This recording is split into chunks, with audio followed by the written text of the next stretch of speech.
뉴욕시의 고가 세컨드홈 추가세 시행을 둘러싼 혼란이 커지면서 18일 열린 뉴욕시 의회 청문회에서 주택 소유주들의 거센 항의가 이어졌습니다. 트럼프 행정부가 불법 체류자 등 연방법상 자격을 갖추지 못한 비시민권자의 주요 세액 공제 현금 환급을 제한하는 새 규정을 시행합니다. 지난 18일 USCIS는 정부 혜택 수혜자들에 대한 새로운 공적부조 심사 지침을 발표했습니다. 뉴욕을 기반으로 성악가이자 시각예술가로 활동하고 있는 조수연 씨가 오는 30일과 31일 양일간 음악과 시각예술을 결합한 첫 몰입형 개인전을 개최합니다.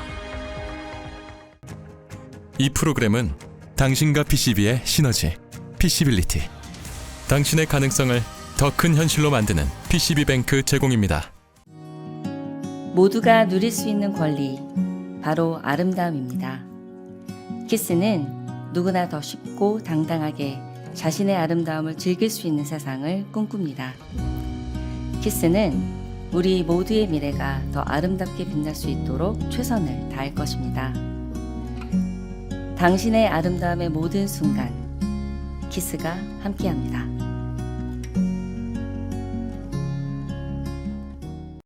뉴욕시의 고가 세컨드홈 추가세 시행을 둘러싼 혼란이 커지면서 18일 열린 뉴욕시 의회 청문회에서 주택 소유주들의 거센 항의가 이어졌습니다. 청문회에 참석한 주민들은 수십 년 동안 같은 집에서 거주했는데도 세컨드홈 과세 가능성을 알리는 통지서를 받았고 자신이 실제 거주자라는 사실을 다시 증명해야 하는 상황에 놓였다고 주장했습니다. 일부 주민들은 면제 신청 과정에서 운전면허증과 공과금 고지서 등 각종 서류 제출을 요구받는다며 개인정보 문제도 제기했습니다. 시정부는 약 1만 7천 명에게 발송한 통지서는 최종 과세 통보가 아니라 과세 가능성을 알리는 안내라고 설명하고 있지만 주민들은 부정확한 대상 선정으로 불필요한 혼란과 부담이 발생했다고 비판했습니다. 논란이 커졌지만 뉴욕시 재무국 관계자들은 진행 중인 소송을 이유로 청문회에 직접 출석하지 않고 서면 답변을 제출했습니다. 시의원들은 새로운 세금을 시행하면서 주민들의 질문에 담당 기관이 직접 답변하지 않는 것은 부적절하다고 지적했습니다. 세컨드홈 추가세는 소유주 본인이나 가족, 세입자의 주거지가 아닌 일정 가격 이상의 주택을 대상으로 하며 단독 2에서 3가구 주택은 평가액 500만 달러 초과, 콘도와 코압은 100만 달러 이상부터 적용될 수 있습니다. 뉴욕시는 혼란이 이어지자 면제 신청 기한을 당초보다 한 달가량 늦춘 9월 18일까지 연장했으며 실제 과세 여부를 둘러싼 소송도 계속되고 있습니다. 트럼프 행정부가 불법 체류자 등 연방법상 자격을 갖추지 못한 비시민권자의 주요 세액 공제 현금 환급을 제한하는 새 규정을 시행합니다. 적용 대상에는 근로소득세액 공제와 추가 자녀세액 공제, 대학 학비에 적용되는 미국 기회세액 공제, 입양세액 공제 등 4개 항목이 포함됩니다. 환급형 세액 공제는 납부해야 할 세금보다 공제액이 클 경우 차액을 현금으로 돌려받을 수 있는 제도입니다. 새 규정에 따라 미국 시민권자와 미국 국적자, 연방법상 자격을 갖춘 이민자가 아닌 경우 세금 납부액을 넘어서는 부분을 현금으로 돌려받지 못하게 됩니다. 재무부는 환급형 세액 공제를 연방법상 연방 공공 혜택으로 분류해 수혜 자격을 제한하는 방안을 지난해부터 추진해 왔습니다. 새 규정으로 약 100만 명이 영향을 받고 연방정부는 약 30억 달러를 절감할 것으로 추산하고 있습니다. 다만 이번 조치는 이민 당국이 영주권이나 신분 조정 신청자의 메디케이드, 푸드스탬프 등 복지 혜택 이용 이력을 심사하는 새로운 공적부조 지침과는 별개의 세금 정책입니다. 세액 공제 자체가 모두 사라지는 것은 아니며 자격이 없는 경우에도 해당 공제로 자신이 내야 할 세금을 줄일 수 있는 부분은 남지만 세액을 초과한 금액을 현금으로 지급받는 것은 제한됩니다. 지난 18일 USCIS는 정부 혜택 수혜자들에 대한 새로운 공적부조 심사 지침을 발표했습니다. 새로운 지침의 적용 대상은 가족 초청 영주권 신청자, 특별이민 신청자, 그리고 국내에서의 신분 조정 신청자들이 해당됩니다. 기존의 공적부조 심사는 현금성 생계보조금이나 정부 지원의 장기요양시설 이용 여부에 국한되어 왔지만 앞으로는 비현금성 복지 혜택까지 심사 범위가 넓어집니다. 이에 따라 메디케이드, 푸드스탬프, 정부 주거 지원, 대학 학자금 지원 수혜 이력 등이 검토 항목에 포함됩니다. 당국이 공적부조에 우려가 있다고 판단될 경우 신청자는 10에서 25만 달러에 이르는 보증금 예치를 요구받을 수 있습니다. 이번 조치는 트럼프 행정부가 지난 7월에 바이든 행정부의 2022년 공적보조 규정을 폐지한 데 따른 후속 조치로 오는 9월 18일부터 접수되는 신청서들을 시작으로 개정된 현미경 검증이 적용됩니다. 9월 18일 이전에 접수된 신청서는 기존의 2022년 규정을 적용받으며 이번에 새로운 지침은 소급 적용되지 않습니다. 뉴욕을 기반으로 성악가이자 시각예술가로 활동하고 있는 조수연 씨가 오는 30일과 31일 양일간 음악과 시각예술을 결합한 첫 몰입형 개인전을 개최합니다. 중앙대학교 성악과를 졸업하고 맨하탄 스쿨 오브 뮤직에서 성악 석사 과정을 마친 조수연 작가는 오는 30일과 31일 브루클린 A 스페이스 갤러리에서 사랑의 유서라는 제목의 개인전을 선보이게 됐다며 한인사회의 적극적인 참여를 당부했습니다. 조 작가는 이번 개인전을 통해 자신이 뉴욕에서 유학 생활하는 과정에서 느낀 외로움과 불안, 낯선 환경 속에서 스스로의 방향을 찾아가는 시간을 성악과 시각예술로 표현했다고 설명했습니다. 살아있을 때, 지금 내가 소중한 존재들이 살아있을 때 내 곁에 남기고 싶은 저만의 고백, 사랑의 세레나데를 표현한 그런 전시거든요. 제 삶에서 사랑의 세레나데를 관객들이 보시고 이제 본인의 각자의 삶에서 사랑하는 존재가 무엇인지, 또 그런 존재한테 어떤 말을 하고 싶은지, 그래서 어떻게 삶을 살아가고 싶은지 이런 마음을 전달하고자 합니다. 관객들은 사진과 회화, 6통의 편지, QR을 통해 듣는 사운드와 음악을 따라 하나의 이야기를 직접 경험할 수 있습니다. 그리고 모든 여정을 마친 마지막에는 조 작가가 직접 라이브로 노래하며 전시의 이야기로 완성됩니다. 자연 파트도 있고, 강아지, 반려동물 파트도 있고, 어머니 파트도 있고, 연인 파트도 있고, 자기 자신, 그리고 음악 파트도 있어요. 왜냐하면 음악은 제 인생에서 정말 중요한 뿌리거든요. 루트거든요. 그래서 빼놓을 수가 없었어요. 그렇게 6가지 파트가 준비가 되어 있고, 네, 그들에게 사랑의 세레나데를 하려고 합니다. 조 작가는 뉴욕에서 새로운 삶을 시작하고 자신의 길을 만들어가고 있는 한인들이 공감할 수 있을 만한 개인전이라며 많은 분들의 참여를 부탁했습니다. 도널드 트럼프 대통령이 이르면 올가을 김정은 북한 국무위원장과 정상회담을 개최하는 방안을 추진하도록 참모진에 요구한 것으로 전해졌습니다. 미국 당국자들에 따르면 트럼프 대통령은 최근 김 위원장과 직접 만나 중단된 북미 대화를 재개하는 방안을 비공개로 논의했으며 오는 11월 아시아 순방 기간에 회담을 개최하는 방안이 거론되고 있습니다. 다만 현재까지 북미 정상회담을 위한 공식적인 준비 작업은 시작되지 않은 상태입니다. 백악관 관계자는 트럼프 대통령과 김 위원장이 적절한 시기에 만날 것이라는 입장을 밝혔습니다. 트럼프 대통령이 지난 16일 한미 연합 군사훈련 규모를 대폭 축소하라고 지시한 것도 북한과의 대화 재개를 염두에 둔 조치라는 분석이 나오고 있습니다. 트럼프 대통령은 당시 김 위원장과 매우 좋은 관계를 유지하고 있다는 점을 이유 가운데 하나로 제시했습니다. 그러나 두 정상이 마지막으로 만났던 2019년 이후 북한의 핵무기와 탄도미사일 전력이 크게 강화됐고 러시아 중국과의 관계도 깊어져 새로운 협상이 성사되더라도 과거보다 협상 조건은 훨씬 복잡해졌다는 전망입니다. 트럼프 대통령과 김 위원장은 2018년 싱가포르와 2019년 하노이, 판문점에서 3차례 만났지만 비핵화와 대북 제재 해제를 둘러싼 입장차를 해소하지 못했습니다.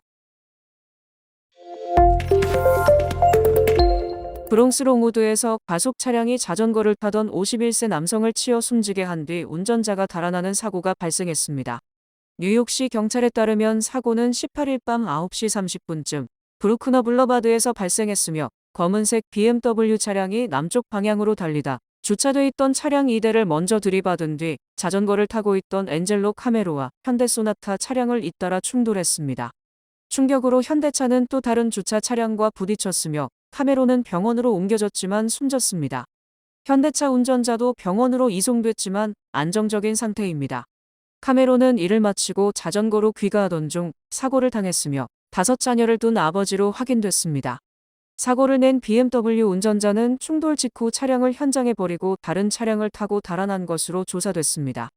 경찰은 목격자 진술과 주변 감시 카메라, 영상 등을 토대로 운전자의 신원을 확인하고 있으며 아직 체포자는 나오지 않았습니다.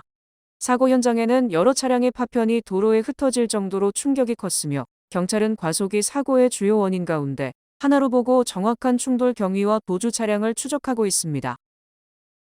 스테이트팜이 자사 자동차 보험 가입자 4,900만 명에게 총 50억 달러 규모의 현금 지급을 시작했습니다. 지급액은 거주 지역과 납부한 보험료에 따라 다르지만 차량 한 대당 평균 100달러가 될 것으로 예상됩니다. 이는 100년이 넘는 회사 역사상 가장 큰 규모의 일회성 현금 환급 조치입니다. 스테이트팜은 지난 2월에 배당 계획을 발표하면서 2025년 보험 실적이 예상보다 좋았고 재정 상태도 안정적이어서 이번에 현금 지급 배경을 설명했습니다. 지급 대상은 2025년 1월 1일부터 12월 31일 사이에 스테이트팜 뮤추얼의 개인자동차 보험에 가입했던 고객들입니다. 해당 일 중 하루라도 보험이 유효했다면 지급 대상으로 선정되며 다만 지급액이 10달러 이상이어야 합니다. 지급 대상자에게는 이메일이나 우편으로 안내문이 발송될 예정입니다. 이란 전쟁으로 급등했던 항공유 가격이 하락하고 있지만 항공사들은 항공권 가격 인하를 주저하고 있습니다. 항공사들은 누적된 적자 회복과 꾸준한 여행 수요 증가 등으로 인해 기본 항공 운임은 여전히 높게 유지되거나 오히려 상승하고 있습니다. 알래스카 항공 벤 미니쿠치 CEO는 승객들이 지난해보다 10에서 20% 정도 높은 가격을 지불하고 있다고 설명하면서 항공업은 마진이 낮은 사업이고 가격을 유지할 기회가 있다면 최선을 다해서 유지하고 싶다고 입장을 밝혔습니다. 반면 항공유 가격은 고점에서 크게 하락했으며 북서유럽 항공유 기준으로 톤당 1,900달러에서 현재는 1,300달러에 거래되고 있습니다. 항공업계에서는 내년도 상반기 이후 실질적인 항공권 가격 인하를 예상하고 있으며 저렴한 항공권 예매를 위해서는 주말이나 월요일, 금요일 출발보다는 주중 중반의 화요일과 수요일 출발 스케줄을 추천합니다. 화수요일의 출발편들은 주말편보다 평균 15에서 20% 저렴한 걸로 집계됩니다. 지난 18일 연방국방부는 하버드, MIT, 뉴욕대 등을 포함해 전국의 30개 주요 대학에게 중국을 비롯한 적대적 국가기관들과의 학술연구 협력 관계를 전면 재검토하고 국가안보상의 위험 요소가 확인되면 파트너십을 즉시 종료하라는 지침을 내렸습니다. 트럼프 행정부는 AI 및 첨단 군사기술 등의 유출을 막기 위해 무관용 원칙을 발표했으며 특히 중국을 중심으로 경쟁국가가 미국 대학들을 통해 첨단 기술을 확보하는 것이 국가안보 위협으로 규정했습니다. 이번 지침으로 인해 해당 대학들은 오는 31일까지 외국 대학 및 연구기관과의 학술적, 재정적 협력 현황을 면밀히 조사해서 국방부에 보고서를 제출해야 합니다.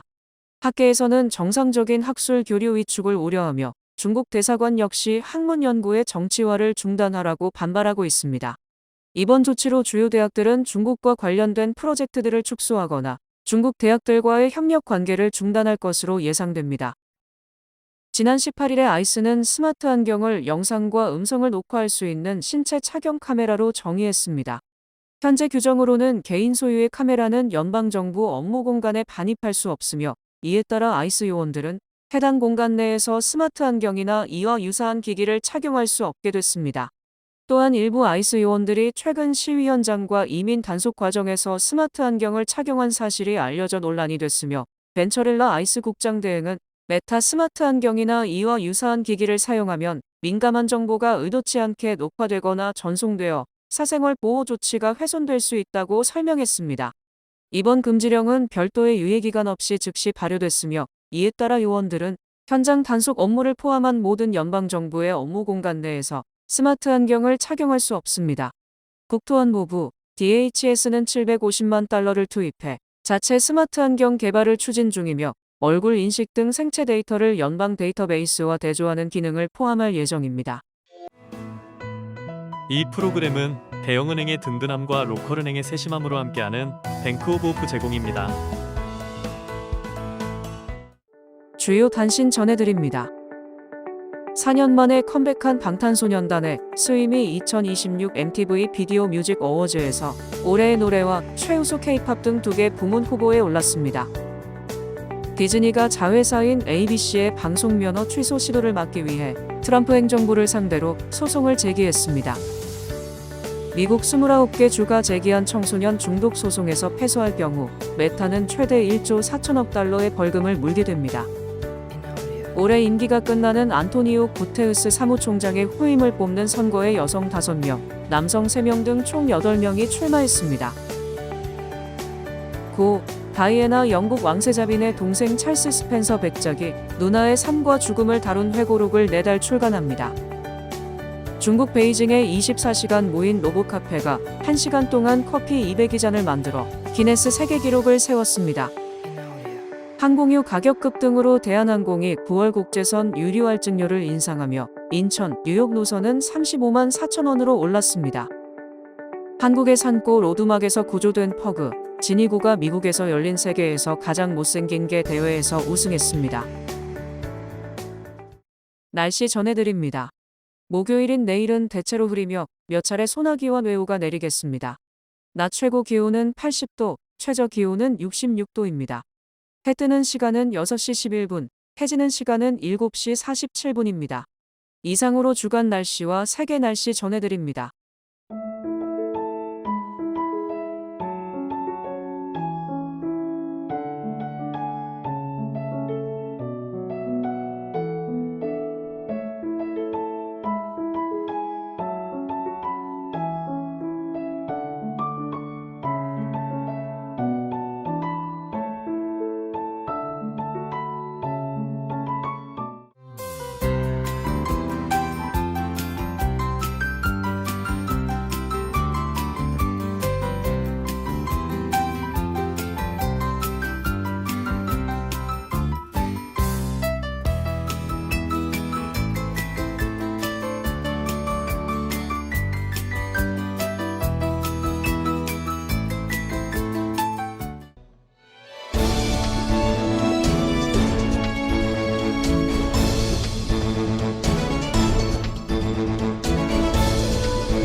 이상으로 8월 19일 수요일 TKC 뉴스데스크 여기서 마치겠습니다.